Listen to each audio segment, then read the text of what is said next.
الرحمن الرحیم رب اشرح لی صدری ویسر لی امری واحلل عقدۃ من لسانی یفقهوا قولی احمدک اللہم یا مجیب کل سائل والصلاة والسلام علی من هو افضل الوسائل وعلى آلہ واصحابہ ذوی الفضائل اما بعد فاعوذ باللہ من الشیطان الرجیم بسم اللہ الرحمن الرحیم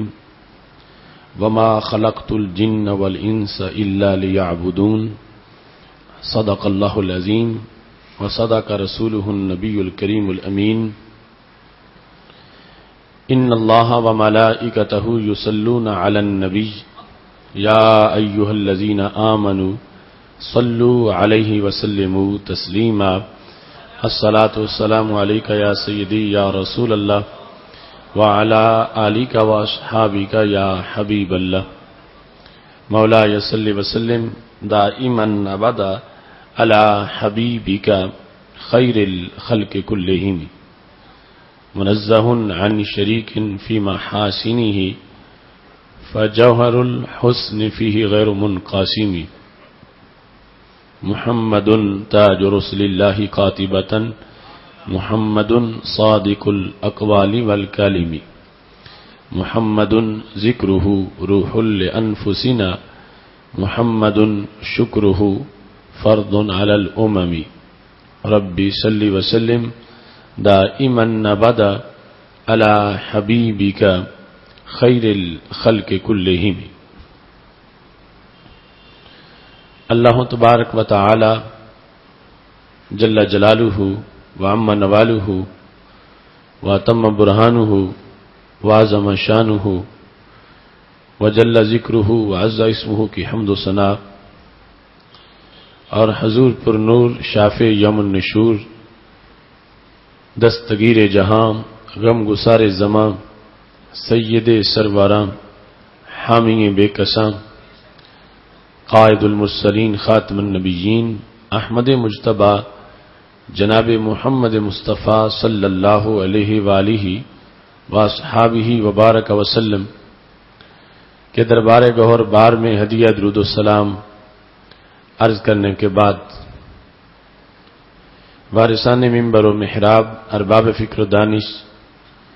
نہایت ہی معزز و محتشم سامعین حضرات، رب ذوالجلال کے فضل اور توفیق سے 16ویں سالانہ فہم دین کورس میں آج ہماری گفتگو کا موضوع ہے مقصد تخلیق انسان۔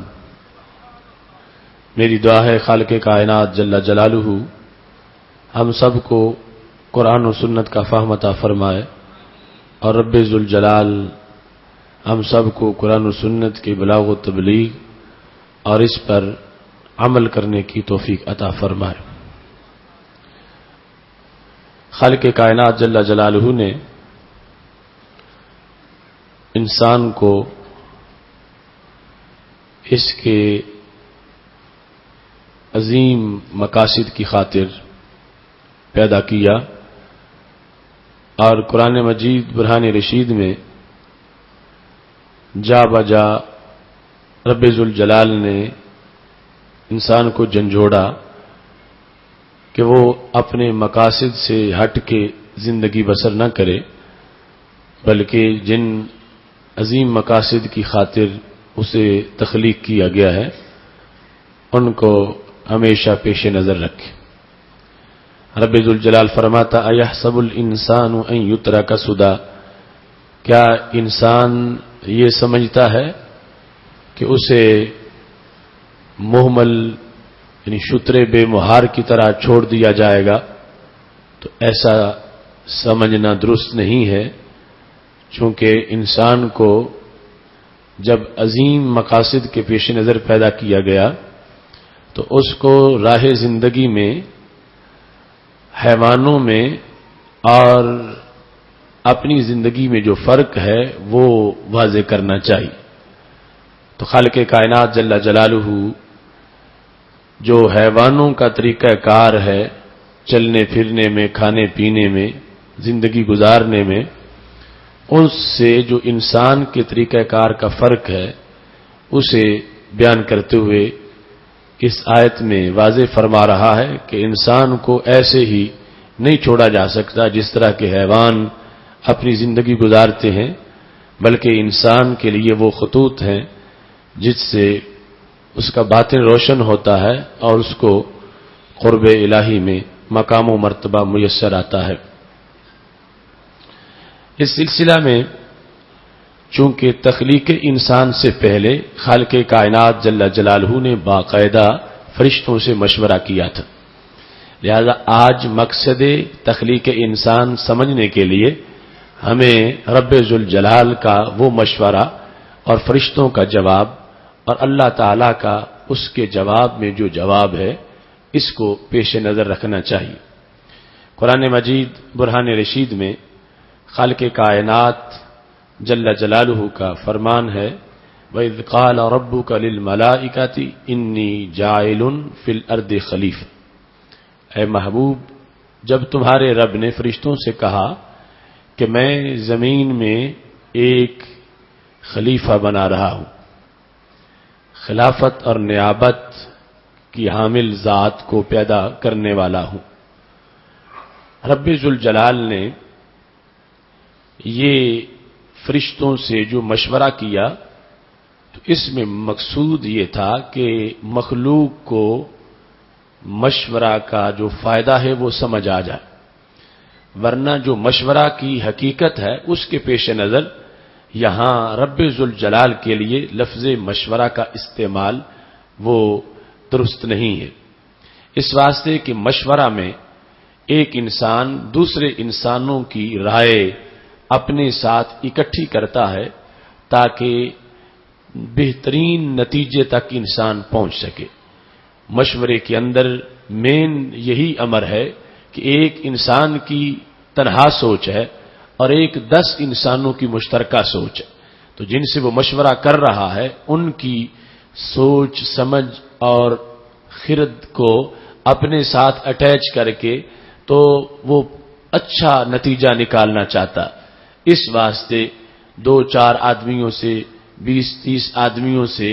مشورہ کر کے وہ جس وقت کسی امر کو طے کرتا ہے تو وہ یقیناً اس کی اپنی انفرادی رائے سے وہ مشورہ کے بعد کا معاملہ زیادہ اچھا ہوتا ہے، لیکن یہ وہاں ہے کہ جہاں کسی کو کسی امر کا نتیجہ معلوم نہیں اور اس سلسلہ میں جہالت ہے کہ اس کا رزلٹ کیا نکلے گا، تو وہ چاہتا ہے کہ دیگر عقلیں بھی شامل کر لی جائیں تاکہ اس کے تعاون سے بہتر نتیجہ نکالا جا سکے۔ مگر رب ذوالجلال تو علیم بذات الصدور ہے، وہ ازل میں ہی ابد کو جاننے والا ہے، وہ کسی شے کا جو رزلٹ ہے اس سے پہلے ہی باخبر ہے، تو اس کا فرشتوں سے مشورہ اس بات کے لیے نہیں تھا کہ تنہا اگر میں فیصلہ کرتا ہوں تو اس میں کوئی کمزوری رہ جائے شاید، تو فرشتوں کو بھی ساتھ ملا لوں تاکہ ان کی عقل معاون بن جائے، تو ہرگز اس مقصد کے لیے رب ذوالجلال نے مشورہ نہیں کیا تھا۔ خالق کائنات جل جلالہ ویسے ہی جانتا ہے کہ نتیجہ کیا ہوگا۔ رب ذوالجلال نے مخلوق کو سکھانے کے لیے کہ جب رب ہو کے مشورہ کر رہا ہے تو بندوں کو اپنے امور میں سنت الہی پہ عمل کرتے ہوئے اس چیز کو سامنے رکھنا چاہیے، اور پھر واضح بھی فرما دیا وَأَمْرُهُمْ شُورَى بَيْنَهُمْ، آپس میں جو مشورہ کی حیثیت ہے اس کو واضح کر دیا۔ تو خالق کائنات جل جلالہ نے فرشتوں سے جو پوچھا اس مشورہ کی اور بھی حکمتیں تھیں تاکہ فرشتے اپنی بات کا اظہار کریں اور ان کے سامنے پہلے دن سے ہی یہ واضح ہو جائے کہ رب ذوالجلال جس کو خلافت عطا کر رہا ہے وہ مخلوق کتنی بڑی شان والی مخلوق ہے اور اس کی کتنی زیادہ حکمتیں اور اس کے کتنے بڑے مقاصد ہیں۔ لہذا خالق کائنات جل جلالہ نے جس وقت فرشتوں سے یہ مشورہ کیا تو فرشتوں نے رب ذوالجلال کے دربار میں اپنی رائے کا اظہار کیا۔ فرشتے کہنے لگے قالوا اتجعل فیہا من یفسد فیہا، کیا تو اے اللہ اسے زمین میں نائب بنائے گا جو کہ زمین میں فساد کرے گا، وَيَسْفِكُ الدِّمَاءَ اور خون بہائے گا، وَنَحْنُ نُسَبِّحُ بِحَمْدِكَ وَنُقَدِّسُ لَكَ حالانکہ ہم تیری حمد کے ساتھ تسبیح کرتے ہیں اور تیری تقدیس کرتے ہیں۔ تو پھر اس کو خلیفہ بنانے کا مقصد کیا ہے؟ تو اس انداز میں فرشتوں نے جو رب ذوالجلال کو مشورہ دیا، اس میں انہوں نے اپنی خلافت اور اپنی نیابت کا جو استحقاق بنتا تھا وہ ظاہر کر دیا۔ یہ ان کے سامنے بات واضح تھی کہ رب ذوالجلال جسے خلیفہ بنا رہا ہے اس میں 3 چیزیں ہوں گی، اس میں غضب بھی ہوگا، اس میں شہوت بھی ہوگی اور اس میں عقل بھی ہوگی۔ تو انہوں نے ان کو سامنے رکھ کر آگے سے جواب دیا، چونکہ ابھی خلیفہ بنا نہیں ہے کہ خلیفے کے جو کام ہوں وہ ظاہر ہو چکے ہوں، تو اب یہ غیب کی خبر تھی جو فرشتے اللہ کے دربار میں دے رہے تھے کہ تو اسے بنائے گا جو کہ خون بہائے گا، جو فساد کرے گا۔ تو یہ رب کی عطا سے جو خالق کائنات جل جلالہ نے ان کو فرشتوں کو علوم عطا کیے ہیں، اور انہیں اس سلسلہ میں خبر ہے کہ وہ ان علوم کی وجہ سے آپ جانتے ہیں کہ جس وقت ایک انسان یہ پیدا ہوگا جس میں قوت بھی ہے، شہوت بھی ہے، غضب ہے اور عقل ہے، تو اس طرح کے معاملات جو ہیں وہ سامنے آ جائیں گے۔ لہذا انہوں نے جس وقت اپنی طرف سے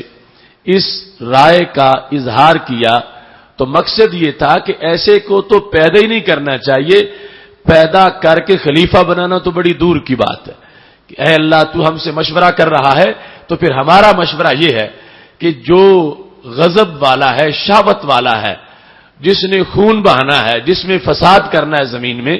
تو اس کو خلیفہ بنانا تو درکنار، اسے پیدا ہی نہیں کرنا چاہیے تاکہ نہ فساد ہو نہ خون بہایا جائے۔ اور انہوں نے اپنے طرف دیکھا کہ ہمیں رب ذوالجلال نے صرف عقل دی ہے، عقل سے پیدا کیا ہے، ہمارے اندر نہ غضب ہے نہ شہوت ہے۔ تو اس نتیجے کو سامنے رکھ کر انہوں نے کہا عقل والے جو کام ہیں وہ کرنے کو ہم کافی ہیں، اور باقی جو خلیفے جس کا تو ذکر کر رہا ہے اس کے اندر جب غضب بھی ہوگا، شہوت بھی ہوگی، غضب اور شہوت یہ دونوں چیزیں ایسی ہیں کہ جس کی وجہ سے زمین میں فتنہ فساد ہوگا اور خون بہایا جائے گا۔ تو اس بنیاد پر فرشتوں نے رب ذوالجلال کے سامنے اپنے اس موقف کا اظہار کر دیا۔ فرشتوں کا یہ جواب کسی بغض کی بنیاد پہ نہیں تھا، فرشتوں کا یہ جواب اللہ کے دربار میں اپنی بڑائی ظاہر کرنے کے لیے نہیں تھا، فرشتوں کا یہ جواب اپنی حیثیت پر فخر کرنے کے لیے نہیں تھا۔ انہوں نے جن چیزوں سے انسان کو بنایا جائے گا اس میں سے ہر ایک کو جدا جدا سامنے رکھ کے نتیجہ انہوں نے دیکھا، تو انہوں نے جو ان کو سمجھ آئی انہوں نے بیان کر دیا کہ غضب کا جو انجام ہے وہ بھی فساد ہے، اور حیوانیت کا، شہوت کا جو انجام ہے وہ بھی فساد ہے۔ تو جس وقت ان چیزوں کو جدا جدا انہوں نے دیکھا تو کہا کہ ان دونوں کا انجام تو فساد ہے، اور پھر تیسری چیز جو ہے وہ ہمارے اندر پہلے ہی موجود ہے، عقل جو ہے ہم اس کی صلاحیتوں سے بھرپور ہیں، لہذا تسبیح کرنے کا ایک وصف ان میں ہوگا اور فساد اور خون بہانے کے 2 وصف ہوں گے۔ تو جب 2 وصف ہوں گے تو وہ 2 غالب آ جائیں گے، عقل دب جائے گی۔ تو اس بنیاد پر جو عقل والے کام ہیں وہ تو ہم پہلے ہی کر رہے ہیں، اور جو دوسری 2 قوتیں ہیں وہ غضب اور شہوت، اس کی بنیاد پر تو پھر زمین میں فساد ہی ہوگا۔ تو اس بنیاد پر انہوں نے یہ مشورہ دے دیا کہ ایسی چیز، ایسا جو ہے وہ کوئی پیکر بنانا ہی نہیں چاہیے کہ جس کی بنیاد پر زمین میں فتنہ و فساد ہونے والا ہو، اور خلافت دینا تو بڑا دور کا معاملہ ہے۔ تو فرشتوں نے بغیر کسی بغض و حسد کے حضرت انسان کے ساتھ اپنی جو سمجھ تھی اور یہ جو عناصر ہیں جن سے انسان بنا ہے، ان کا ہر ایک کا جو انداز تھا اسے سامنے رکھ کر ان کو جواب دے دیا۔ انہوں نے یہ نہیں سوچا کہ اگر یہی قوتیں مہذب ہو جائیں تو پھر نتیجہ کیا نکلتا ہے، شہوت والی قوت مہذب ہو جائے تو پھر عفت بن جاتی ہے،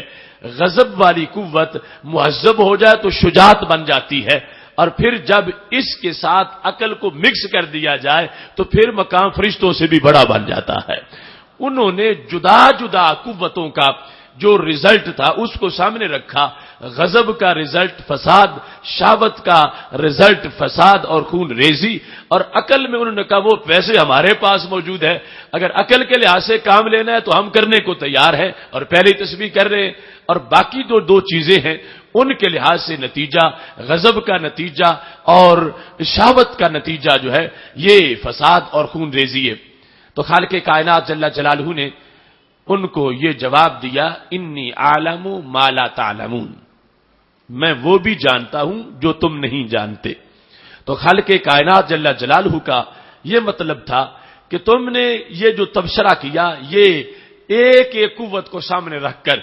تمہیں پتہ نہیں اس میں جب تہذیب ہوتی ہے اور یہ قوتیں جب آپس میں ملتی ہیں تو پھر وہی غضب جو ہے وہ جب عقل کے زیر سایہ ہو تو پھر اس میں کمال پیدا ہو جاتا ہے، وہی شہوت جس وقت عقل کے زیر سایہ آ جائے گی تو پھر اس میں بھی کمال پیدا ہو جائے گا۔ تو خالق کائنات جل جلالہ نے ان کو یہ جواب دیا کہ تمہارے پیش نظر جو صورتحال ہے وہ مقصد انسان کے لحاظ سے حقیقت میں تم اس مقصد تک نہیں پہنچے کہ جس مقصد تک میں انسان کو پہنچا کے اسے خلافت دینے والا ہوں۔ تو رب ذوالجلال نے انی اعلم ما لا تعلمون کہہ کر یہ واضح کر دیا کہ تم نے صرف وہ انسان دیکھے جہاں عقل مغلوب ہو گئی اور غضب غالب ہوا، عقل مغلوب ہوئی اور شہوت غالب ہوا۔ مطلب کیا تھا؟ یعنی بالواسطہ یہ واضح کر دیا گیا تمہارے سامنے فرعون کے کرتوت ہوں گے، تمہارے سامنے شداد کی باتیں ہوں گی، تمہارے سامنے حامان جو ہے اس کے مختلف قصے ہوں گے، مگر تمہیں پتہ نہیں ہے کہ حضرت آدم علیہ السلام کا تقدس کتنا ہے، تمہیں یہ معلوم نہیں ہے کہ میرے نبی جو اسی نسل میں پیدا ہوں گے ان کا اونچا مقام کتنا ہے، تمہیں یہ پتہ نہیں ہے کہ اس خلافت کے ذریعے سے کتنے کتنے بہترین کردار دنیا میں جنم لیں گے اور کتنا تقوی و طہارت اور کتنی پاکیزگی اور تقدس جو ہے وہ کائنات کو ملنے والی ہے۔ لہذا خالق کائنات جل جلالہ کا علم چونکہ فرشتوں کے علم پر غالب ہے، فرشتوں نے اپنے علم کے لحاظ سے بات کی ہے، حسد بغض اس میں شامل نہیں تھا، لیکن خالق کائنات جل جلالہ نے اپنے علم سے اور قیامت تک کی انسانی فصلوں کے اندر کھلے ہوئے پھولوں کی جو خوشبو آ رہی تھی، اور اللہ تبارک و تعالی مستقبل کو یوں ہی دیکھ رہا تھا کہ جیسے وہ سامنے موجود ہو حال کی طرح، چونکہ اس کے لیے نہ مستقبل ہے نہ ماضی ہے، سب کچھ اس کے سامنے حال کی طرح ہے۔ تو خالق کائنات جل جلالہ نے اس انداز کو جو انسان کی خلافت کو نبھانے، جو اللہ کی خلافت کو نبھا کر انسان کو عظمت دینے والا انداز ہے، اس کو سامنے رکھتے ہوئے فرما دیا انی اعلم ما لا تعلمون، کہ میں وہ بھی جانتا ہوں جو تم نہیں جانتے۔ تو اس مقام پر رب ذوالجلال نے بالمعنی فرشتوں کو مقصد انسان کا سبق پڑھا دیا اور یہ واضح کیا کہ یہ جس وقت قوتیں اس میں موجود ہوں گی، زندگی گزارنے کا جو موقع ہے وہ کمرہ امتحان ہوگا، جس کے اندر اب مومن کا امتحان کیا ہے، اندر ہی اس کے تینوں چیزیں موجود ہیں، غضب بھی ہے، قوت شہوت بھی ہے اور پھر عقل بھی ہے۔ انسان کو جو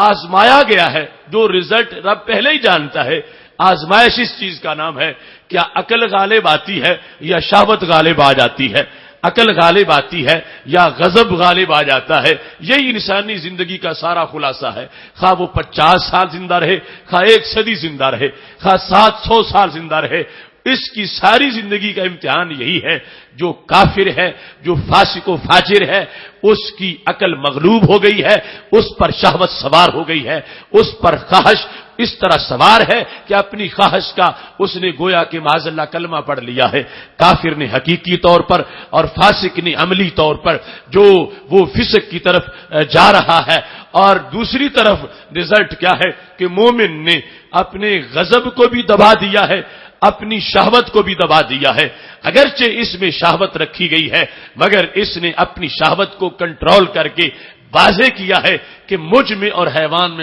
کیا ہے کہ حیوان اپنی شہوت کا استعمال کرتے وقت یہ نہیں دیکھتا کہ رشتہ کون سا ہے، یہ نہیں دیکھتا کہ طریقہ کون سا ہے، یہ نہیں دیکھتا کہ حکمت کون سی ہے، وہ اس شہوت کو استعمال کرتا ہے اور اس میں ساری چیزیں بھول جاتا ہے۔ جبکہ حضرت انسان میں بھی شہوت ہے مگر اس نے اپنی شہوت کو کنٹرول کر کے شریعت کے تابع کر دیا ہے۔ جہاں سے شریعت نے روکا یہ رک گیا، جہاں شریعت نے اجازت دی اس نے جائز سمجھا، جہاں سے شریعت نے اس شہوت کے استعمال کو حرام قرار دیا اس نے حرام سمجھا، جہاں شریعت نے حلال کہا اس نے حلال سمجھا۔ اب وہ حیوان اور یہ انسان ان میں فرق اتنا واضح ہو گیا کہ حیوان شہوت کا جب استعمال کرتا ہے تو اس میں اس کی حیوانیت اور اس کا جو سفلا پن ہے وہ ظاہر ہوتا ہے، اور جس وقت یہی انسان اگر وہ شریعت کے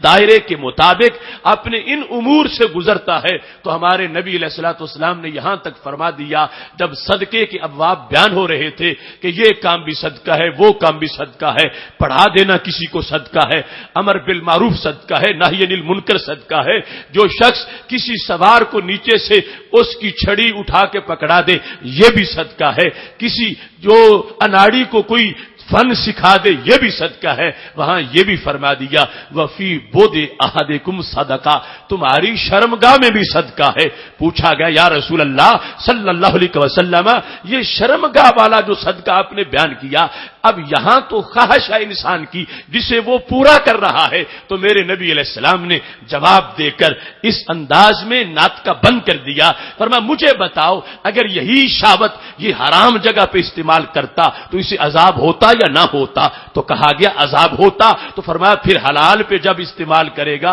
تو پھر ثواب بھی ہوگا۔ تو سید عالم نور مجسم شفیع معظم صلی اللہ علیہ وسلم نے واضح فرما دیا کہ جس وقت ایک انسان شریعت مطہرہ کے دائرے میں رہ کر اب اس نے عقل کو شہوت پہ غالب کر دیا ہے تو اس کا حیوان کا فرق ہے، اور یہی آج جو ہے ہمارے لیے آزمائش ہے۔ ہمیں امریکہ اور نام نہاد روشن خیال کھینچ کے حیوانیت کی طرف لے جانا چاہتے ہیں، جبکہ اسلام نے ہمیں تقدس عطا کیا ہے۔ وہ جو حیوانوں کا طریقہ تھا اس کو آج امریکہ آزادی کہتا ہے کہ جہاں چاہے کوئی خواہش پوری کر لے، جہاں چاہے کوئی شہوت پوری کر لے، یہ نہ دیکھے کہ حلال ہے یا حرام ہے۔ وہ انداز جو کتے کا ہے، گدھے کا ہے، اس انداز پر انسان کو لا کر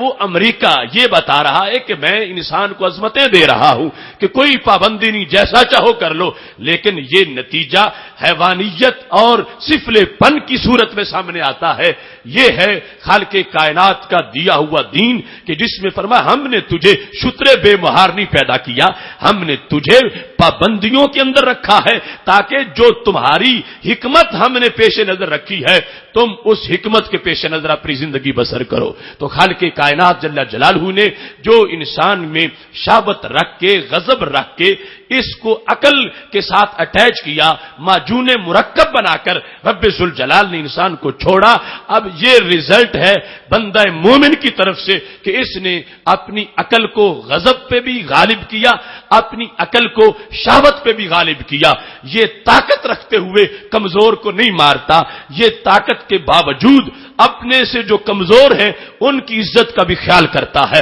اس نے عقل کو غضب پر کنٹرول دے دیا۔ دوسری طرف حیوان کا غضب ہے، وہ نہیں دیکھتا کہ میری صورتحال کیا ہے، وہ جہاں چاہتا ہے اپنے غضب کا استعمال کر لیتا ہے، جہاں چاہتا ہے اپنے ہم جنسوں کو اپنے غضب کا شکار کر دیتا ہے۔ مگر جہاں پہ عقل ہے تو خالق کائنات جل جلالہ نے اس عقل کو غالب کرنے کا حکم دیا۔ اب بندہ مومن غالب کرتا ہے اور جس قدر غالب کرتا جاتا ہے عقل کو اس قدر رزلٹ اچھا نکلتا جاتا ہے۔ دوسری طرف عقل مغلوب ہوتی جاتی ہے، جس قدر مغلوب ہوتی ہے اس قدر رزلٹ جو ہے وہ برا نکلتا جاتا ہے۔ اب انسان ہے مومن بن گیا، آگے پھر ہر لمحہ اس نے عقل کو غضب پہ غالب رکھا اور شہوت پہ غالب رکھا تو پھر اللہ کا ولی بھی بن گیا، پھر خاص الخاص بن گیا، پھر مزید اونچا مقام مل گیا۔ اور دوسری طرف جس وقت اس نے کلمہ ہی نہیں پڑھا، اللہ تعالیٰ فرماتا ان شر الدواب اللہ کے نزدیک سارے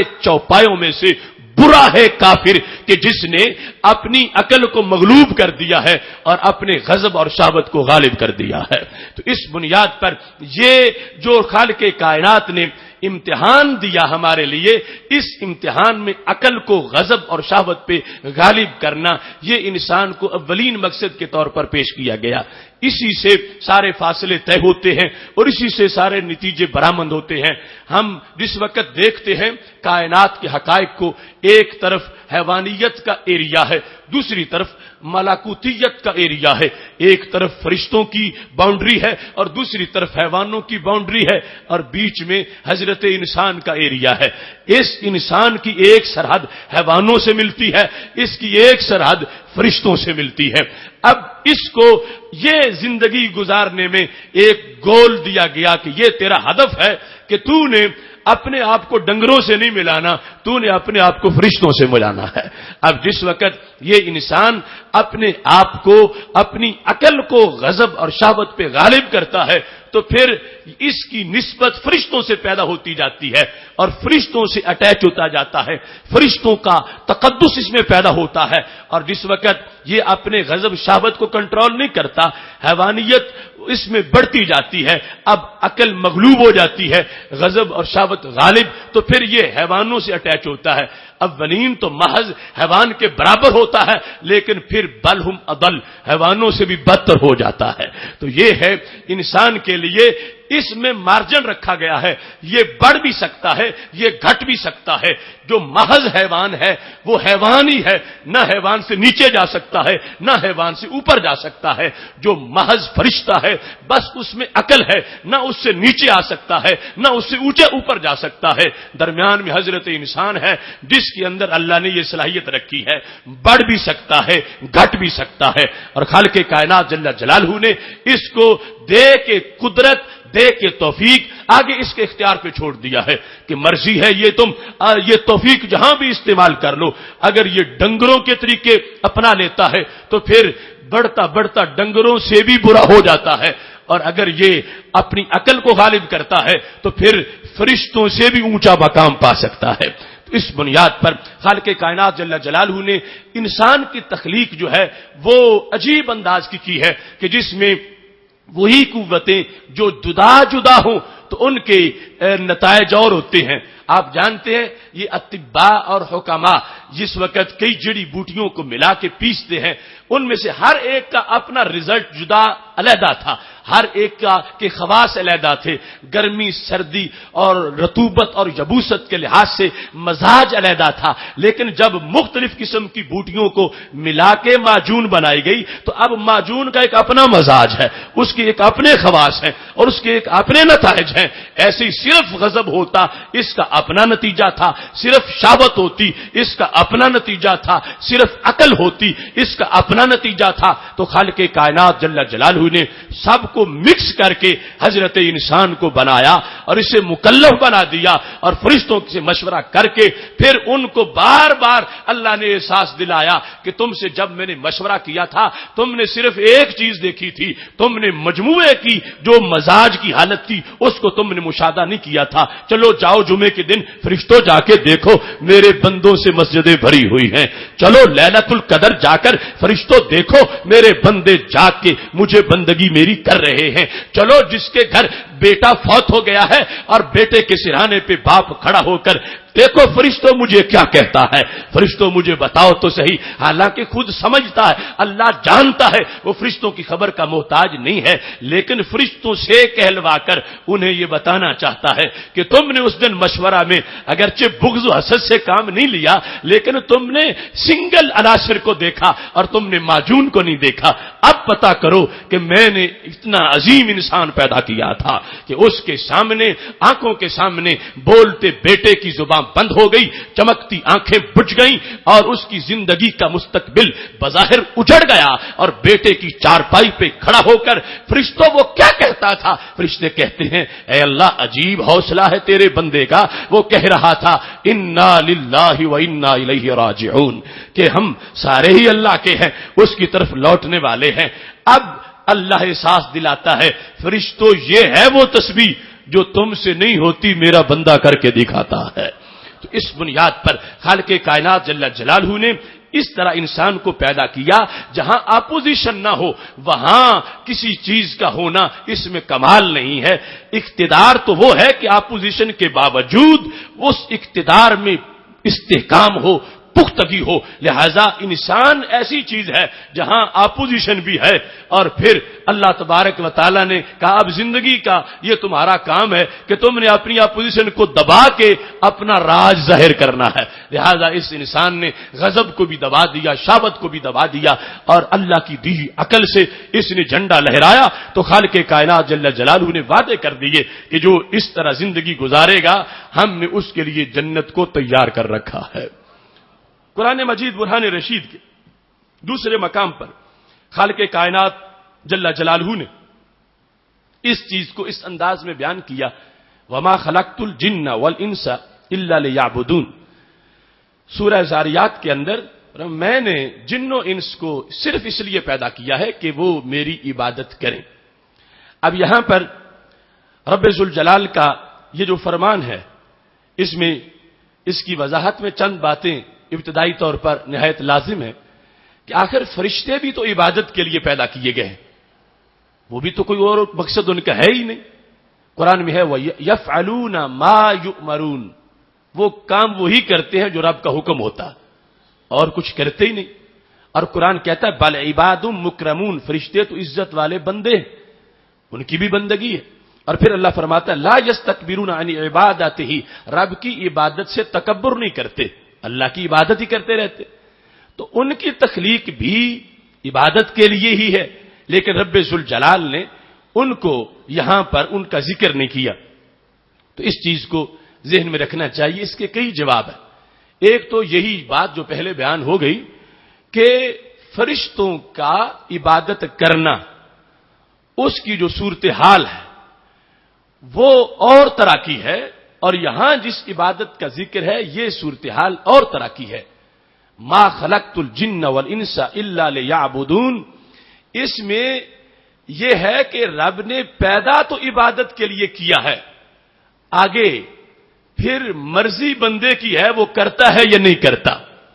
یعنی اس کا یہ مطلب نہیں کہ رب نے عبادت کے لیے پیدا کیا تو کوئی یہ اعتراض کرے کافر تو پھر بندگی نہیں کر رہا، فلاں بندگی نہیں کر رہا۔ تو پیدا کرنے کا مقصد یہ نہیں تھا کہ رب نے جبرن عبادت لازم اس پہ یوں کر دی ہے کہ وہ عبادت کے سوا کچھ کر ہی نہیں سکتا۔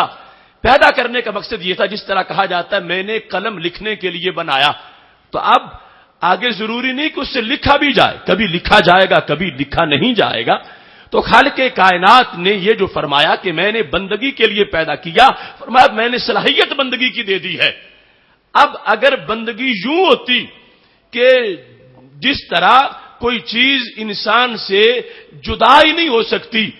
انسان سے خود بخود نکلتی ہے، تو پھر انسان کا کمال کیا ہوتا؟ پھر تو وہ چیز ایسی ہے کہ جو ویسے ہی اس کی سانس کی طرح لازم ہو گئی ہے جب تک زندہ ہے، جیسے سانس لے رہا ہے۔ اب سانس لینے میں اس کا کیا کمال ہے؟ وہ تو خود زندگی اللہ نے اس طرح کی دی ہوئی ہے جس سے وہ نظام بحال ہے۔ تو مطلب یہ تھا اللہ تعالیٰ یہ پیدا کر کے ایک اس نے انسان کو توفیق دے دی، اب آگے مرضی انسان کی ہے، اگر اللہ کی رضا ڈھونڈے گا تو اس توفیق کو وہ استعمال کرتے ہوئے عبادت کرے گا، اور اگر شیطان کے ہتھے چڑھ گیا تو عبادت نہیں کرے گا، اور اس اپنی وہ جو اللہ نے دی ہوئی توفیق ہے اس کو وہ ضائع کر بیٹھے گا۔ تو یہاں پر ایسا ہے، جبکہ فرشتے میں ایسا نہیں ہے، وہ ایسا کر ہی نہیں سکتے، وہ رب کی خلاف ورزی کر ہی نہیں سکتے۔ وہ جو ابلیس تھا کانا من الجن، وہ تو جنوں میں سے تھا۔ باقی جو فرشتوں کا جو معاملہ ہے وہ اس انداز کا ہے کہ جس میں ان سے یہ اگلا پہلو گنجائش اس میں ہے ہی نہیں کہ وہ نافرمانی کریں، وہ معصیت کریں، اور وہ رب ذوالجلال کے دیے ہوئے حکم کو چھوڑ کے دور ہو جائیں۔ نہیں، ان کی وجہ ہی ایسے ہے، انہیں بنایا ہی اس طرح گیا ہے کہ وہ رب ذوالجلال کے حکم پر عمل کرنے کے لحاظ سے ان میں دوسری شے ہی نہیں کہ جس سے وہ نافرمانی کر سکیں، معصیت کر سکیں اور اپنے آپ کو عمل سے دور کر سکیں۔ ادھر اس چیز کی بات ہو رہی ہے کہ جہاں رب ذوالجلال نے توفیق دی ہے، آگے صورتیں دو ہیں، چاہے تو بندہ اللہ کی رضا کے حصول کے لیے اس کو استعمال کر کے نیکی پالے، چاہے تو اپنے اختیار سے بدی میں استعمال کر کے گناہ کا مستحق ہو جائے، تاکہ کل قیامت کے دن یہ نہ کہے کہ مجھ پر تو بدی کو مسلط کر دیا گیا تھا، میں بدی نہ کرتا تو کیا کرتا، یا کوئی کہتا فلاں کو جنت کیوں مل گئی، اس پر تو نیکی مسلط کر دی گئی تھی، وہ نیکی نہ کرتا تو کیا کرتا۔ رب ذوالجلال نے یہ بیچ کی صلاحیت رکھی، فرمایا بندے کے اختیار کا بھی دخل رکھیں گے، طاقت ہماری پیدا کرتا ہے، آگے اختیار بندے کا ہے، اپنے اختیار سے نیکی میں استعمال کرے گا تو پھر جنت پالے گا، اپنے اختیار سے بدی میں استعمال کرے گا تو پھر جہنم کی طرف چلا جائے گا۔ اس واسطے یہاں پر اس طرح کی تخلیق کا ذکر ہو رہا ہے، جبکہ فرشتے اس طرح کی تخلیق سے خارج ہیں، ان کو رب ذوالجلال نے مخلوق ہی ایک کام کے لیے کیا ہے کہ انہوں نے بدی نہیں کرنی، انہوں نے صرف نیکی ہی کرنی ہے۔ اب یہاں پر بھی ایک ہے اللہ کی پسند، ایک ہے رب ذوالجلال کی کائنات میں تکوین، پسند اسے یہی ہے کہ میں نے جسے پیدا کیا وہ میری بندگی کرے، لیکن آگے اس نے توفیق جو دی ہوئی ہے اس کے لحاظ سے اگر بندہ اللہ کی مرضی کے مطابق چلتا ہے تو اس کو متقی کہہ دیا جاتا ہے، وہ کامیاب ہوتا ہے، اور جو مرضی کے خلاف چلتا ہے، اللہ کی دی ہوئی توفیق کو اپنی مرضی پر استعمال کرتا ہے تو وہ خائب و خاسر اور ناکام ہو جاتا ہے۔ اس بنیاد پر یہ کہا جاتا ہے کہ فرشتوں کو ہر وقت صرف ایک چیز پیش نظر ہے، کون سی؟ کہ رب حکم دے ہم پورا کریں، نہ انہیں بھوک لگتی ہے، نہ پیاس لگتی ہے، نہ بیوی بچے ہیں، نہ ان کا کوئی خدشہ ہے، نہ ان کے کپڑوں کا کوئی معاملہ ہے، نہ ان کی رہائش کا کوئی ان کو خدشہ ہے، انہیں صرف ایک ہی شوق ہے کہ رب حکم دے ہم اس حکم کو پورا کر دیں، کیونکہ باقی ان کی کوئی حاجت ایسی ہے ہی نہیں۔ دوسری طرف حیوان ہے، اس کو ہر وقت ایک ہی شوق ہے کہ میں اپنا پیٹ کیسے بھروں، وہ کبھی نہیں سوچتا کہ میرا رب مجھے کیا کہتا ہے، اس کو دوسری سائیڈ کی صرف فکر ہے، اس کو صرف پیٹ کی فکر ہے، یہ نہیں دیکھے گا کہ کھیت میرے مالک کا ہے یا کسی اور کا ہے، کھانا جائز ہے یا کھانا حرام ہے، یہ چارہ میرے لیے روا ہے یا نہ روا ہے، وہ صرف ایک فکر میں ہر وقت لگا ہوا ہے کہ میرا پیٹ بھر جائے۔ اور درمیان میں حضرت انسان ہے، یہ نہ تو ایسا ہے کہ فرشتوں کی طرح ہو اور اس کا پیٹ نہ ہو، فرشتوں کی طرح ہو اور اس کے بیوی بچے نہ ہو، فرشتوں کی طرح ہو اور اسے بیوی بچوں کا اندیشہ نہ ہو، فرشتوں کی طرح ہو اور اسے کل کی فکر نہ ہو، یعنی کل گزارا کیسے کروں گا، اور نہ ہی ایسا ہے کہ اس کو ہر وقت اپنے پیٹ کی فکر ہو اور کبھی یہ نہ ہو کہ میرا رب مجھے کیا کہتا ہے، میرے رب نے مجھے کس مقصد کے لیے پیدا کیا ہے۔ یہ درمیان میں ہے جس میں حاجات بھی ہیں اور جس میں رب کی دی ہوئی عقل بھی ہے۔ حیوان میں عقل نہیں ہے، اس میں شعور ہے، وہ مکلف بنا ہی نہیں گیا، اس واسطے یہ نہیں کہا گیا کہ میں نے حیوان کو عبادت کے لیے پیدا کیا، وہ جو ہے وہ چل رہا ہے، اس پر افسوس نہیں کہ وہ ایسا کیوں ہے، کیونکہ اس میں عقل ہی نہیں، رب نے اس کو عقل دی ہی نہیں۔ اور درمیان میں یہ جو انسان ہے اس کے لیے اب سارے معاملات ہیں، پیٹ اس کا حیوانوں جیسا، جیسے ان کو بھوک لگتی ہے اسے بھی لگتی ہے، انہیں پیاس لگتی ہے اسے بھی لگتی ہے، اور پھر عقل ہے فرشتوں والی، جیسے وہ اس سوچ میں ہے کہ ہم نے رب کے لیے کام کرنا ہے، ایسے انسان کو بھی سوچ ہے میں نے رب کے لیے جینا ہے، رب کے لیے مرنا ہے، رب کے لیے رہنا ہے، اور رب کے لیے میں نے زندگی بسر کرنی ہے۔ تو اس بنیاد پر یہ انسان، اس کو زیادہ فضیلت دے دی گئی کہ وہاں فرشتوں کو تو بھوک ہی نہیں لگتی، فرشتوں کا تو پیٹ ہی نہیں ہے، وہ تسبیح کر رہے ہیں، اس کی اور حیثیت ہے، ادھر دکان ہے، یہ انتظار کر رہا ہے گاہک کا، ادھر نماز کا وقت ہو گیا ہے، اب دکان بند کر کے جب اس نے سجدہ کیا تو رب نے دکھایا فرشتوں کو، فرشتوں یہ ہے کہ جس کو میں نے اپنی تسبیح کے لیے پیدا کیا تھا۔ اب دیکھو اس کی حاجت بھی ہے، سب کچھ ہے، لیکن اس کے باوجود اس نے میری یاد کو ترجیح دی ہے۔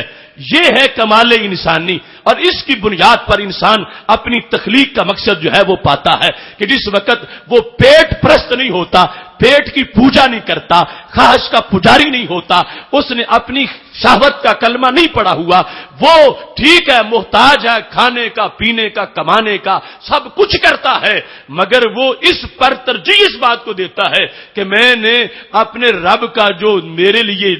دیا ہوا نظام ہے، شیڈول ہے، اس کے مطابق زندگی بسر کرنی ہے۔ کافروں کو قرآن نے کیوں شر کہا کہ وہ چوپایوں سے بھی برے ہیں؟ اس واسطے کہ انہوں نے یہ شعبہ چھوڑ دیا کہ رب کیا مانگ رہا ہے، یعنی رب ہم سے تقاضا کیا کرتا ہے۔ وہ پیٹ کے پجاری بنے، ڈنگروں کے ساتھ ملے، لیکن ڈنگروں سے بدتر کیوں ہو گئے کہ ڈنگروں میں تو عقل نہیں تھی۔ انہوں نے اگر پیٹ پوجا کی تو افسوس کیا ہے، ارے انسان تجھ میں تو عقل تھی اور تو نے کام والے کیا۔ تو اللہ تعالیٰ نے فرمایا بل ہم اضل، یہ تو ڈنگروں سے بھی برے ہیں، ڈنگروں سے بھی بدتر ہیں۔ تو ایسے ہی جس وقت دوسری طرف یہ حضرت انسان ہے جس نے ہزار حاجت ہے مگر کہتا ہے میں حرام کاروبار نہیں کروں گا، اس کو بڑی ضرورتیں ہیں بیوی بچوں کے لحاظ سے، مگر کہتا ہے میں ناجائز لقمہ نہیں لاؤں گا۔ تو اس نے اس چیز کو پیش نظر رکھا کہ سب کچھ ہے میری حاجتوں کا، مگر پہلی میری حاجت یہ ہے کہ میرا رب مجھ پہ راضی ہو جائے۔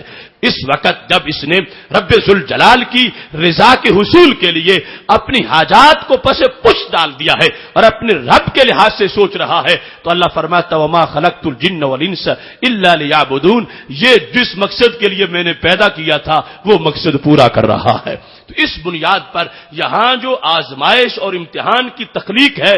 اس میں فرشتوں کی مناسبت نہیں تھی، وہ ایک جدا مخلوق ہے۔ یہ نہیں کہ اس کا مقصد عبادت نہیں، یہ ہے کہ وہ ہے ہی عبادت کر سکتا، دوسرا کچھ کر ہی نہیں سکتا، تو رب ذوالجلال نے اس کو یہاں پر جدا کر دیا ہے۔ اور دوسرا جواب اس کا یہ دیا گیا ہے کہ اصل میں جن اور فرشتہ یہ دونوں ایک بات میں متحد ہیں، نہ جن نظر آتا ہے نہ فرشتہ نظر آتا ہے، یعنی جو اصل ان کا انداز ہے، اگرچہ اس کے بعد ان میں ایسی صورتحال ہو سکتی ہے، فرشتہ بھی کئی شکلیں بدل سکتا ہے، جن بھی کئی شکلیں بدل سکتا ہے۔ فرق یہ ہے کہ جن کتے کی شکل میں بھی آ سکتا ہے، خنزیر کی شکل میں بھی آ سکتا ہے، جبکہ فرشتہ کتے خنزیر کی شکل اپنا نہیں سکتا، اس کی اور انداز ہے اور صورت ہے، لیکن یہ ہے کبھی شاذ و نادر یا بعض اجازتوں سے اس کا ایسا ہونا۔ عمومی طور پر اب اس ماحول میں جن بھی ہیں، اس میں فرشتے بھی ہیں، نہ ہمیں جن نظر آ رہے ہیں نہ ہمیں فرشتے نظر آ رہے ہیں۔ یہی ہے وہ وجہ کہ انسان کو بشر کہا جاتا ہے کہ یہ نظر آنے والی مخلوق ہے اور وہ جن ہے جو نظر نہیں آتا۔ تو اب اس طرح نظر نہ آنے کے لحاظ سے فرشتہ جن اللہ نے دونوں کو ایک شمار کر کے جن کی شکل میں بیان کر دیا، اور اسی بنیاد پر اگر سوچا جائے تو یہ بات سامنے آتی ہے جب بڑی چیز انسان ہے تو اسے دوسرے نمبر پہ کیوں ذکر کر دیا، جن کو پہلے نمبر پہ ذکر کیا، حالانکہ جن جو ہے انسان کے مقابلے میں اس کی حیثیت کیا ہے۔ تو ایسے رب نے نہیں کہا کہ ما خلقت الانس والجن، پر ما خلقت الجن والانس، کہ میں نے نہیں پیدا کیا جن و انسان کو مگر عبادت کے لیے۔ تو جن کے مقدم ہونے کا سبب ہی یہ ہے کہ یہاں جس کے افراد زیادہ ہیں اس کو اللہ نے پہلے ذکر کر دیا ہے۔ تو جن کے اپنے افراد بھی ہیں، جن میں فرشتوں کے افراد بھی ہیں، اس بنیاد پر کثرت افراد کی وجہ سے رب ذوالجلال نے اسے پہلے ذکر کر دیا ہے اور حضرت انسان کو بعد میں ذکر فرمایا ہے۔ اب یہاں پر خالق کائنات جل جلالہ نے انسان کی اس عظمت کو بیان کرتے ہوئے کہ اس کو رب ذوالجلال نے عام کام کے لیے پیدا نہیں کیا، بلکہ رب ذوالجلال نے اس کو اعلی مقصد کے لیے پیدا فرمایا ہے۔ خالق کائنات جل جلالہ نے اس چیز کو واضح کر دیا کہ اگلی آیت کے اندر رب ذوالجلال ارشاد فرماتا ہے یہ میں نے جن و انس کو جو عبادت کے لیے پیدا کیا، ما ارید منہم من رزق، میں ان سے رزق کا ارادہ نہیں کرتا کہ یہ کوئی میرے لیے کمائیں، ما ارید منہم من رزق وما ارید ان یطعمون، نہ یہ ہے کہ یہ مجھے کچھ کھلائیں، نہ میں ان سے رزق کا اور نہ ہی اطعام کا، دو جدا جدا چیزیں ہیں۔ رزق عام ہے، اطعام اس کے مقابلے میں خاص۔ رزق یہ بھی ہو سکتا ہے کہ کوئی انسان جو غلام اس نے رکھے ہوئے ہیں تو وہ کہتا ہے کمائی کرو خود ہی کھاؤ، چونکہ تم میرے غلام ہو، تمہارا خرچہ میرے ذمہ ہے، تو تم اتنا تو کماؤ کہ تم اپنے اخراجات پورے کرو۔ تو اب اللہ فرماتا ہے میں یہ بھی نہیں چاہتا تم سے کہ تم میرا مقصد تمہیں پیدا کرنے کا یہ ہو کہ تم اپنے خرچے پورے کرو، فرمایا میں سب کے خرچے پورے کرنے والا ہوں،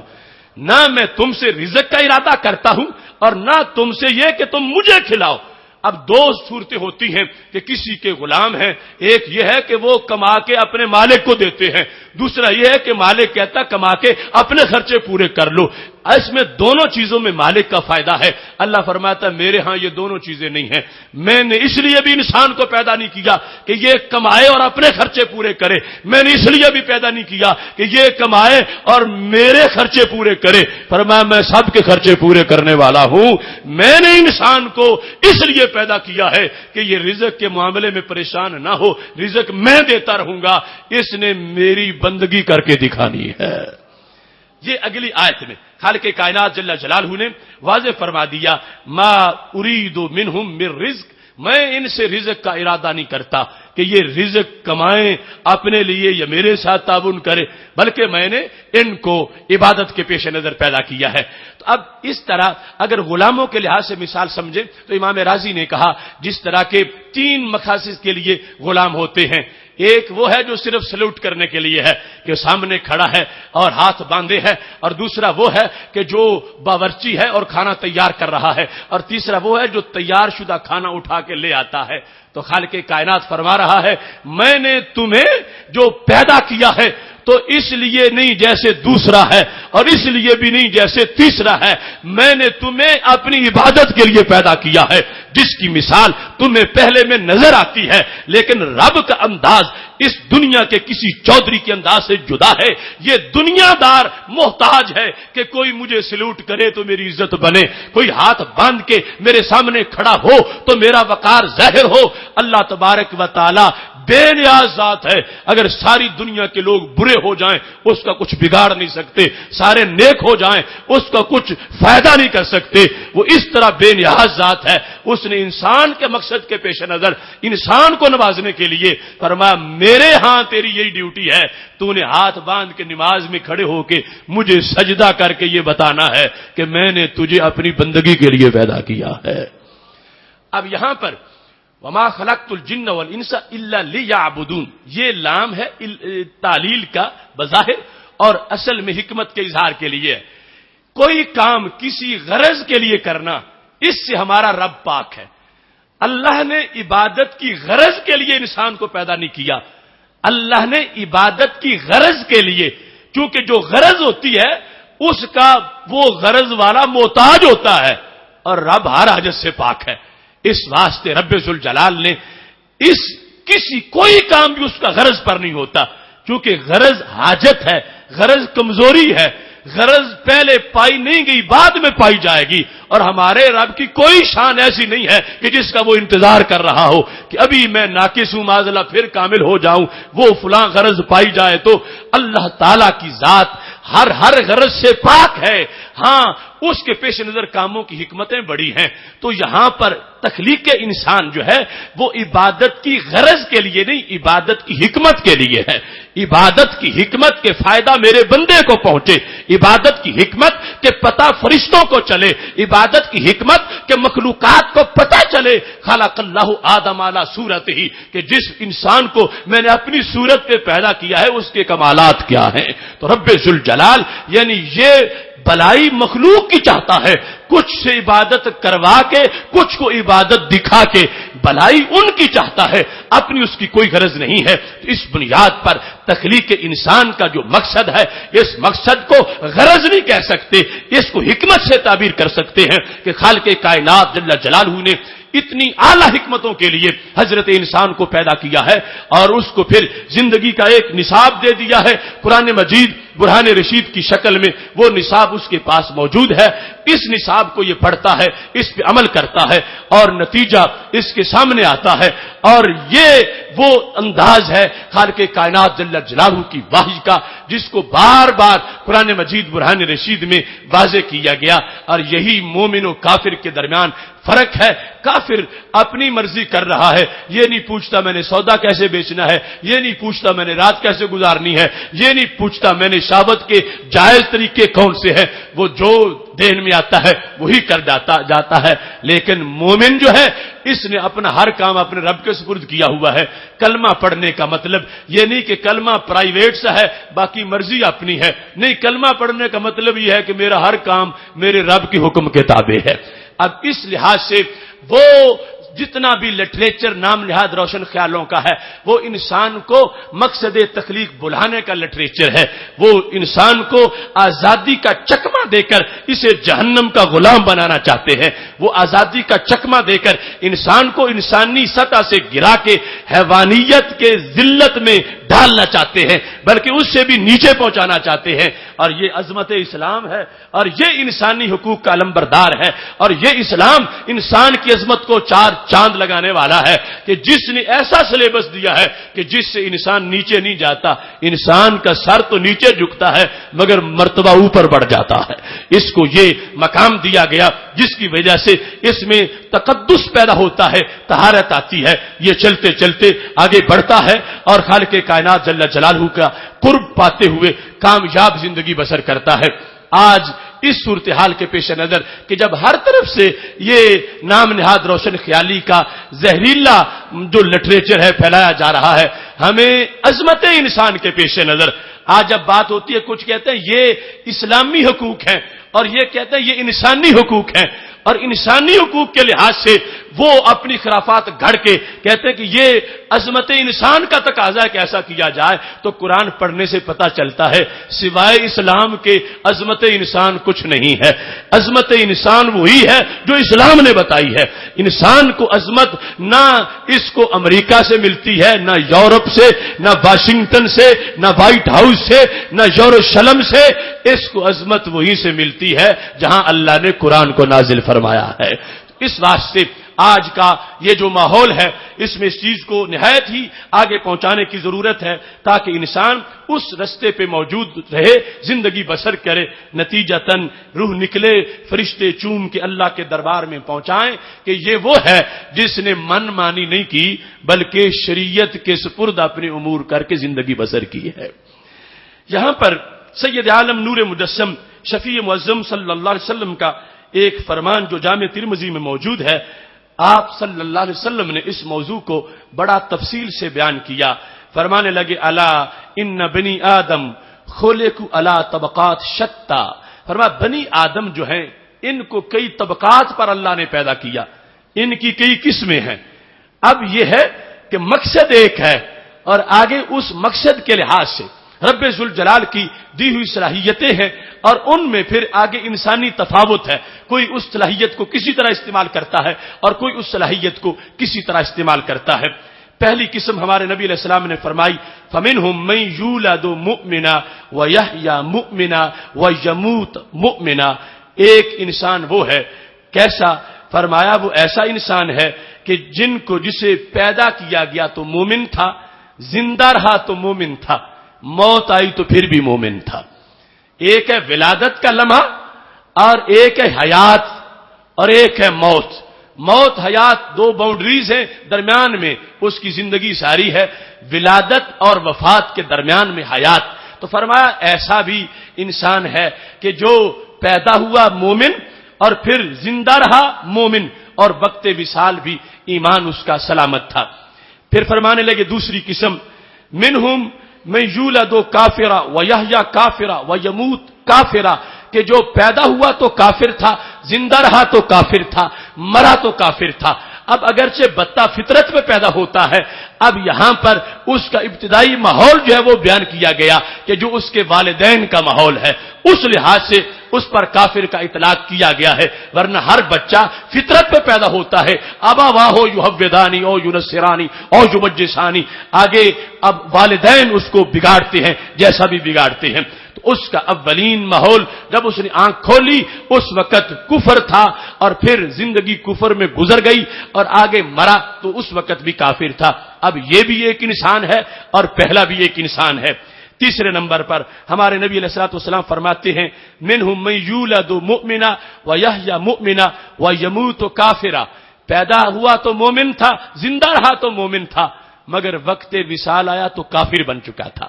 یہ بڑا خطرناک معاملہ ہے جو ہمارے نبی علیہ الصلوۃ والسلام نے فرما دیا کہ انسان زندگی بسر کرتا ہے یہاں تک کہ اس میں اور جنت میں صرف ایک بالشت کا فرق رہ جاتا ہے. دور کا میلوں کا سفر طے کر کے جنت کے قریب پہنچ گیا. اتنی نمازیں پڑھی، اتنے روزے رکھے، اتنے حج کیے، زکاتیں دی. اب صرف بالشت کا فرق رہ گیا ہے، ہزاروں میل کا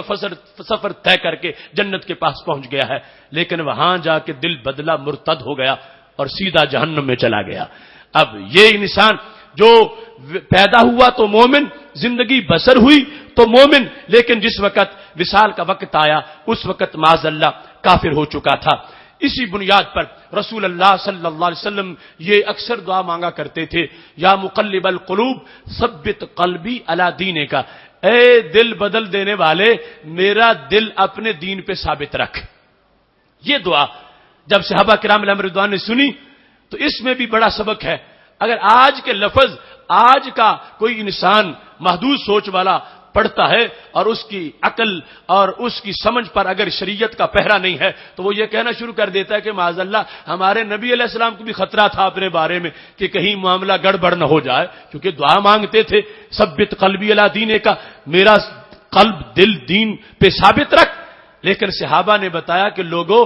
ایسی دعا مانگ کے سرکار امت کو تعلیم دیتے ہیں اپنا کوئی خطرہ نہیں ہے. جن کے سہارے ساری دنیا کے ایمان قائم ہیں انہیں اپنے ہی خطرہ ہو کہ پتہ نہیں میرا کیا بنے گا تو پھر دنیا کا کیا بنے گا. اس واسطے حضرت انس بن مالک رضی اللہ تعالیٰ عنہ نے جب یہ حدیث سنی کہ سرکار کہہ رہے ہیں ثبت قلبی علی دینے کا،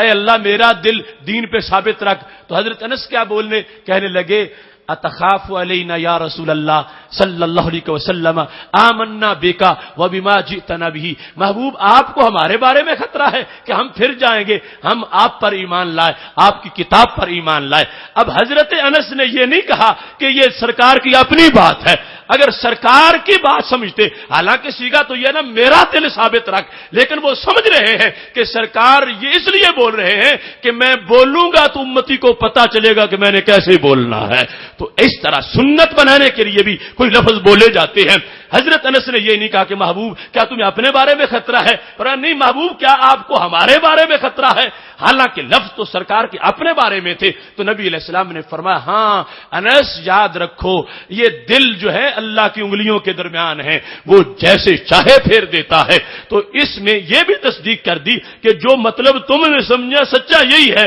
میں یہی سمجھانا چاہتا تھا کہ اپنی فکر کرو، میرے بارے میں نا اپنی فکر کرو. اور تم نے سوچا تو میں نے تمہیں بتا دیا کہ کسی کو یہ امت کے اندر جو ہے عظیم انسان بھی انہیں آخرت کی فکر ہونی چاہیے اور خاتمہ بالخیر کی دعا مانگتے رہنی چاہیے. اس واسطے کو کوئی پتہ نہیں جو پرہیزگار ہو زمانے کا آخرت میں مرتد ہو چکا ہو معاذ اللہ اس میں، اور دوسری طرف جو زمانے کا لٹیرا ڈاکو تھا آخرت میں اور موت سے پہلے وہ زمانے کا کتب بن چکا ہو. ایک بالشت رہ گیا تھا جہنم کا فاصلہ، لیکن دل بدل گیا تو رب ذوالجلال نے اس کو اتنا بڑا مرتبہ عطا کر دیا کہ مرنے سے پہلے اس کو ولایت کا تاج عطا فرما دیا. تو اس بنیاد پر سید عالم نور مجسم شفیع معظم صلی اللہ علیہ وسلم نے یہ قسمت بیان کر کے انسان کو تخلیق کے لحاظ سے جو مختلف مراحل ہیں ان کو متوجہ کیا، اور بطور خاص جو مومن ہے اور پھر ایسی صورتحال پیدا ہو جاتی ہے جیسے کچھ لوگوں کو اپنی پرہیزگاری کا ہیضہ ہو جاتا ہے، اس پر وہ دوسروں کو نفرت کی نگاہ سے دیکھتے ہیں.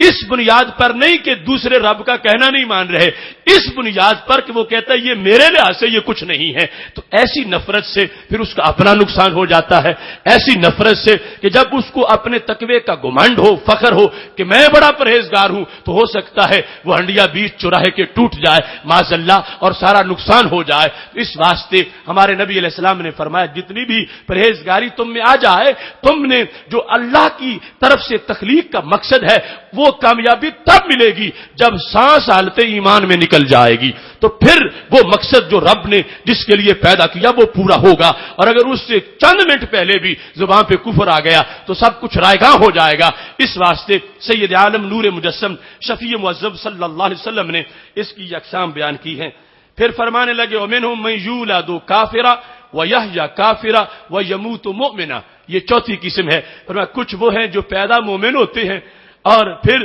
پیدا کافر ہوتے ہیں اور پھر زندہ بھی کافر ہی رہتے ہیں، لیکن مرنے کا وقت آتا ہے تو مومن ہو چکے ہوتے ہیں. اب یہ وہ لمحہ ہے کہ وصال سے چند گھڑیاں پہلے ایمان نصیب ہو گیا. وصال سے چند لمحے پہلے ایمان نصیب ہوا, نہ نماز پڑھی, نہ روزہ رکھا, نہ حج, نہ زکات, کچھ بھی نہیں کیا اور ڈائریکٹ جنت میں چلا گیا. جیسے وہ صحابی جو سید عالم نور مجسم شفیع معظم صلی اللہ علیہ وسلم سے پوچھتے ہیں کہ اگر میں اس وقت جہاد کرتا ہوں تو مجھے کیا ملے گا؟ کہا جنت ملے گی. اور وہ شخص جس نے آ کر پوچھا اب میں نے کلمہ پڑھ لیا, اب کلمہ پڑھنے کے بعد میری ڈیوٹی کیا ہے؟ ابھی نماز کا وقت نہیں آیا تھا اور جہاد تیار تھا, شامل ہوئے ہیں, فوراً اللہ نے شہادت دے دی ہے. نبی علیہ السلام فرمانے لگے دیکھو نہ ایک نماز پڑھی نہ روزہ رکھا, رب نے سیدھی جنت عطا فرما دی ہے.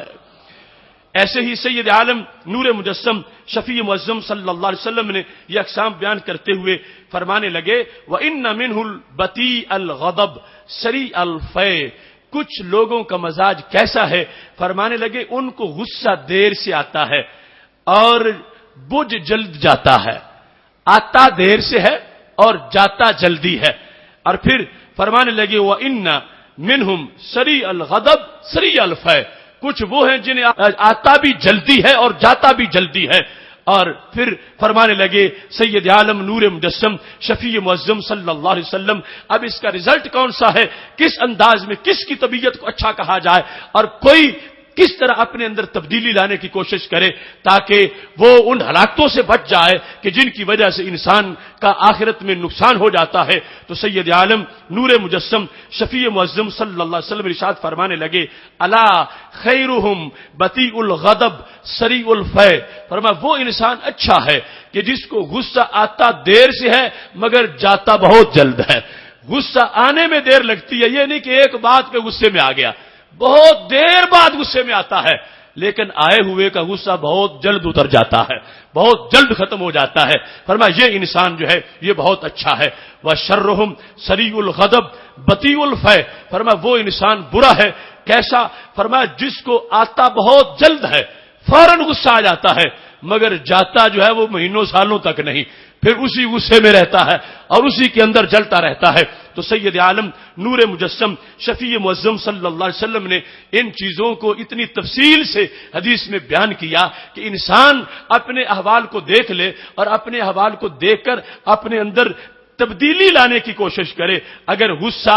جلد آتا ہے تو وہ گولیاں شرعی استعمال کرے کہ جن سے غصہ دیر سے آئے. والکاظمین الغیظ کے وظیفے کرے اور حکمت نبوت سے اپنے اندر تبدیلی لائے. اور دوسری طرف جو ہے سید عالم نور مجسم شفیع معظم صلی اللہ علیہ وسلم نے اس انسان کے لیے کہ جس کو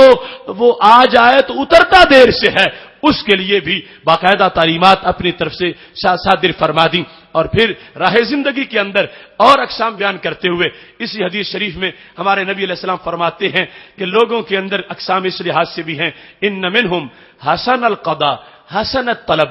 کچھ لوگ ایسے ہیں کہ جو کسی سے حق لینا ہو تو اچھے طریقے سے لیتے ہیں اور کسی کو دینا ہو وہ بھی اچھے طریقے سے دیتے ہیں. مانگنے کا طریقہ بھی اچھا ہے, دینے کا طریقہ بھی اچھا ہے. اگر کسی سے قرض لینا ہے تو اس کو بھی اچھے طریقے سے مانگتے ہیں اور کسی کا دینا ہے تو ادائیگی بھی اچھے طریقے سے کرتے ہیں. یہ ڈبل خیر ہے, دینے میں بھی ہے اور لینے میں بھی ہے. اور پھر ہمارے نبی علیہ الصلوۃ والسلام فرمانے لگے منہم ان میں سے کچھ ایسے ہیں سیء القضاء حسن الطلب. لوگوں سے مانگیں تو پھر تو اچھے طریقے سے مانگتے ہیں کہ میرا قرضہ ہے, میرا حق ہے, مجھے دے دو. اس میں سختی نہیں کرتے, اس میں گالی گلوچ پہ نہیں اترتے, وہ صحیح طریقے سے. لیکن جو خود کسی کو دینا ہے وہ صحیح طریقے سے نہیں دیتے. وہ مانگنے والے پر غصے آ جاتے ہیں, اس کو گالیاں نکالتے ہیں, یا ہونے کے باوجود قرضہ نہیں اتارتے, یا صلاحیت ہے کہ حق ادا کر دیں لیکن پھر بھی اس میں تاخیر کرتے ہیں. تو نبی علیہ الصلوۃ والسلام نے فرمایا یہ صورتحال بھی ہے. پھر فرمایا کچھ ایسے ہیں حسن القضاء سیء الطلب, جو ادائیگی تو اچھی کر دیتے ہیں کسی کو دینا ہو لیکن مانگتے برے طریقے سے ہیں. اب ان قسموں کو بیان کر کے ہمارے نبی علیہ الصلوۃ والسلام نے پھر اس کا خلاصہ بیان کیا اور میں خیرہم حسن القضاء حسن الطلب. بہترین انسان وہ ہے جو دیتا بھی اچھے طریقے سے ہے, لیتا بھی اچھے طریقے سے ہے. اس میں طلب کا انداز بھی اچھا ہے اور ادائیگی کا انداز بھی اچھا ہے. لوگوں سے جو مانگتا ہے اس میں بھی مہذب طریقے سے مانگتا ہے, اور جو کسی کو دینا ہے اس کے ادائیگی کے لحاظ سے بھی وہ اپنا اسلامی طریقہ نہیں چھوڑتا. فرمایا شریر کون ہے؟ فرمایا جو مانگتا بھی برے انداز سے ہے اور کوئی مانگے تو آگے دیتا بھی برے انداز سے ہے, برا سلوک ہے اس کا. تو یہ ساری باتیں کون ہے دنیا کا فلاسفر جس نے انسان کے کھوج لگا کے ان ساری چیزوں کو بیان کیا ہو اور پھر بیان اس انداز میں رزلٹ بتائے ہوں؟ یہ مقصد تخلیق انسان کے لحاظ سے سید عالم نور مجسم شفیع معظم صلی اللہ علیہ وسلم کی یہ جامع شریعت ہے اور یہ جامع دین ہے کہ جس نے آپ نے ہر چیز کو کھول کے بیان کر دیا. اور مقصد یہ تھا کہ میری امت تک قیامت تک کے لیے یہ حدیثیں پہنچیں گی, لوگ سنیں گے, جو مجھ سے ملاقات نہیں کر سکے میری بات سے ان کی ملاقات ہو جائے گی. اور پھر یہ صحابہ کرام علیہم رضوان کو کہا تھا, میرے صحابہ تسمعون و یسمع منکم, تم بڑے شوق سے میری باتیں سنتے ہو, یاد رکھو کل زمانہ تمہیں بھی بڑے شوق سے سنے گا, تمہاری باتیں بڑے شوق سے سنی جائیں گی. یہ نہیں ہوگا کہ تم جگر پگھلا کے یہ باتیں یاد کرو اور کل تمہیں کوئی پوچھنے نہ آئے اور کل تمہارے پاس کوئی ہلکا نہ ہو اور تمہارے پاس بلبلے نہ پہنچے. فرمایا نگاہ نبوت سے دیکھ کر فرمایا تم میں ہر ایک ستارہ بن کے چمک رہا ہوگا, چاند ستارہ سورج یہ تجلی ہوگی. لوگ تم سے سنیں گے, ہر بات میرے بارے میں پوچھیں گے کہ ہمارے نبی علیہ السلام نے اس بارے میں کیا فرمایا ہے, اس بارے میں کیا فرمایا ہے. جتنا آج تمہیں میرے سے سننے کا انتظار ہے اتنا لوگوں کو پھر تم سے سننے کا انتظار ہوگا. پھر فرمایا یسمع ممن یسمع منکم, جو تم سے سن کے جائے گا وہ بھی فارغ نہیں بیٹھے گا, اس کو بھی لوگ ڈھونڈ کے میری باتیں سنیں گے. تو قیامت تک کے لیے جو خبر دی, آج یہ ماحول بھی اس خبر کی صداقت کا اعلان کر رہا ہے. آج نیند کے وقت, آرام کے وقت, کام کے وقت سب کچھ چھوڑ کے نبی علیہ السلام کی بات کو سننے کے لیے آ جانا, بیٹھنا, اپنی محبت شوق ذوق سے یہ سب کچھ سننا, یہ ہے وہ نبی علیہ السلام کی دی ہوئی غیب کی خبر کی پختہ اور سچی دلیل. قیامت آ جائے گی, میری باتوں کو سننے والے ختم نہیں ہوں گے, شوق موجود رہے گا, لوگ سنتے رہیں گے اور یہ سمجھتے رہیں گے, اور جو سن کے محفوظ کر لے گا لوگ اس سے بھی پھر سنیں گے, اس سے بھی آگے یہ نور حاصل کیا جائے گا اور خوشبو لوگ حاصل کرتے رہیں گے. میری دعا ہے رب ذوالجلال ہمیں اس سلسلہ نور کا فرد رکھے کہ ہم ادھر سے سنتے رہیں, آگے سناتے رہیں, اور یہ سلسلہ جاری رہے تاکہ جو مقصد ہے انسان کا اس کے لحاظ سے اپنی بھی رہنمائی ہوتی رہے, ماحول کی بھی رہنمائی ہوتی رہے. اللہ ہم سب کو عمل کی توفیق عطا فرمائے. وآخر دعوانا ان الحمد للہ رب